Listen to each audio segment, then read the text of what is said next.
Greetings, my lovable weirdos, and welcome to a special Halloween episode of Tinker Tuesdays. But seriously though, if you guys watched last week's Tinker Tuesday episode, you would have heard me talk about a possible Halloween series that I'm gonna try this month. Well, this is it! This is me trying to get the series done. Trying my best. I'm gonna try to post one look a week, so that's at least a video a week. We'll see how that goes, because I usually post a video, well, I was trying to post a video once every 2 weeks, and it became like once a month, and then I disappeared for a while. So hopefully I'll be able to keep up the one look a week thing. By the way, I don't think I've ever introduced you guys to Horatio. Who is Horatio? What is Horatio? Well, he's not real. But Horatio here helps me whenever I wash my brushes. This is not a washed brush. I was using it for powder earlier. And that's why, yeah. But usually when I wash my brushes and I don't want to just lay them all out everywhere because it takes up a lot of space, I put them in Horatio to dry.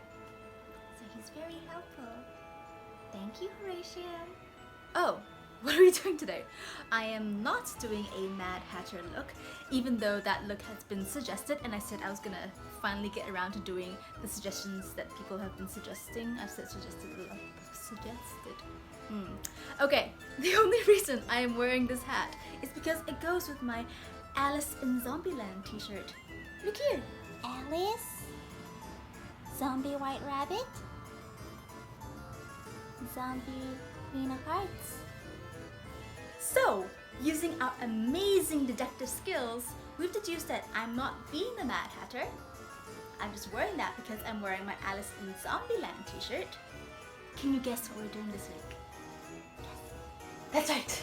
We are going to do a zombie look. Basically, we're taking that face cast that we made last week and building a zombie prosthetic on it.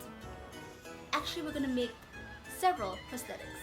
Go big or go home, right? Don't worry if you have no sculpting skills and this is the very first prosthetic that you're making. The great thing about zombie prosthetics is that it can be messy. We've just been through an apocalypse where people are trying to eat each other's faces off. That's okay. We want gore and mess and ligaments and bone. Yeah. So if you want to know how I made my zombie prosthetics, keep watching. To make your zombie prosthetic, you're gonna need some baking powder, some liquid latex, a mixing bowl, a fork, and a clean tray. I found this latex paste recipe on the channel of Ellie Mac's SFX Makeup. Now she's a professional and she's got some amazing looks. So head over to her channel if you want to learn more tips and tricks on how to do SFX makeup and how to make different types of latex pastes for different types of prosthetics. This recipe calls for 2 parts liquid latex and 1 part baking flour. But depending on the type of baking flour you're using, you may need more or less than this 2-to-1 ratio. Slowly add your baking flour to your liquid latex and mix it up until you get a consistency that you're happy with. Because I want different textures within my zombie prosthetic, I'm okay with my latex paste being kind of lumpy. Make sure that you're working in a well-ventilated area because this latex does smell. I started out with making a couple of bite wounds. Scoop out your latex paste onto your tray and then use your fork to shape the latex paste like you would a mashed potato volcano. To make it easier to work with your latex paste, dip your fork or your finger or whatever sculpting tool you're using into some latex. I smoothed out the sides of my prosthetic with my finger to make it look more skin-like.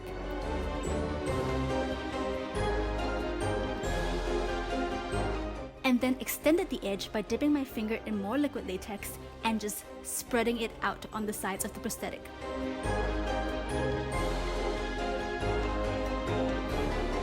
Make sure that this is a thin layer so that it's easier for it to blend into your skin later.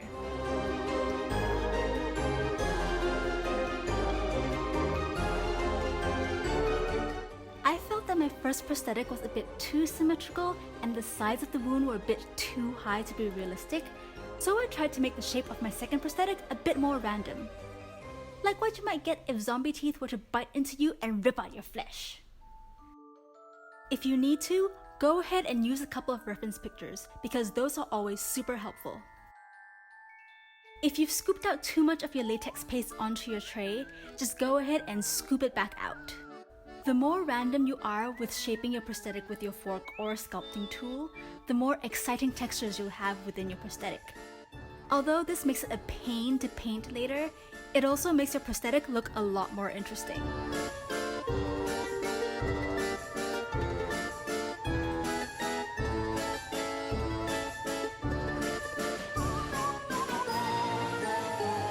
In addition to the gaping wounds, I went ahead and made a couple of bite marks.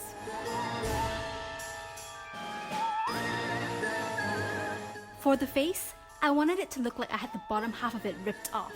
So I started out by covering the bottom half of my face cast with the latex paste, and then shaping and smoothing out the edge of where my skin is meant to turn into the wound, because I wanted to take my time with the inside of this prosthetic and I didn't want the edge to dry out before I could fully shape it. I found that a great way to create that exposed muscle texture is by putting on more latex paste than I need and then scraping off the excess with my fork. But don't scrape off too much, because if your prosthetic is too thin, you run the risk of it tearing later when you try to lift it from your face cast.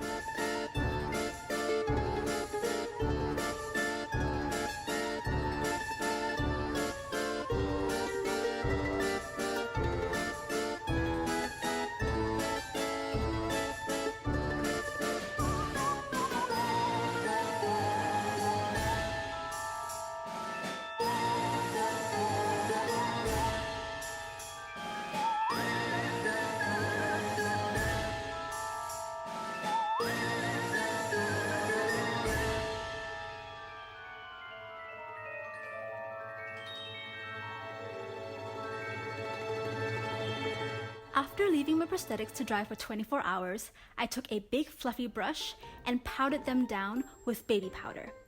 This is to prevent the prosthetics from sticking to themselves as you're removing it from the face cast or tray or whatever else you've used to make your prosthetic on. To start the removal process, I find a thicker edge that I can start peeling off first and then powder it down. Make sure that you keep slight pressure on your prosthetic, not enough to tear it, but enough to kind of keep it taut as you're powdering. Slowly lift and powder as you go, and the prosthetic should lift itself off your face cast. The key with removing your prosthetic is to be patient. Switch your big fluffy brush out for a smaller one if you have to. Because this prosthetic goes over my lips and my nose, there are a lot of little crevices that I have to get into with my powder to make sure that my prosthetic does not stick to itself. Be generous with your powder.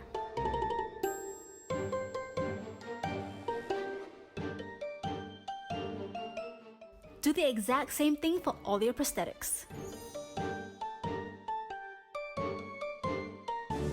To see how I apply these prosthetics, tune in later this week for my Transformation Thursday video. If you like this video, don't forget to thumbs up and subscribe, and ring the little notification bell because that lets you know whenever I post updates. If you don't like this video, I'm always open to constructive criticism. Until next time, stay creepy, eat all the candy, and embrace your inner weirdo.